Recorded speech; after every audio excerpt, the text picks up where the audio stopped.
আজকে vice chancellor সাহেব আপনার কাছে গিয়েছিল ছাত্র দলের নেতারা বিচার চাইতে, কারণ বিশ্ববিদ্যালয়ের ছাত্র সাম্য মারা গেছে। আপনি বিরক্ত হয়েছেন, আপনি ক্ষুব্ধ হয়েছেন, আপনি তুই তোকারি করেছেন ছাত্র নেতাদেরকে। কেন ছাত্র নেতাদেরকে তুই তোকারি করেছেন? আপনি শুনতে চান না, কারণ সাম্য ছাত্র দল করে। আপনার রাজনৈতিক চিন্তা দর্শন কি আমরা জানি, আমরা ইতিমধ্যেই জেনে ফেলি। আপনি পছন্দ করেন না যারা জাতীয়তাবাদের পক্ষের ওখানে রাজনৈতিক দর্শন দিয়ে যারা ছাত্র সংগঠন করে।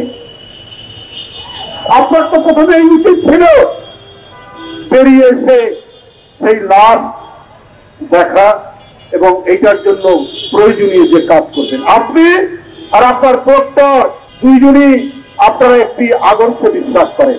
আর বিশ্ববিদ্যালয়ের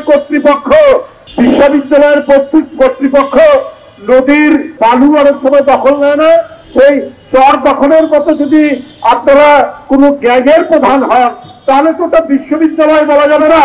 আপনাদের মাথায় যে দর্শন ওইটা ইমপ্লিমেন্ট করার জন্য পাঠাও চলো দেশি ভাইবে চলবে 14 থেকে 31 মে পর্যন্ত।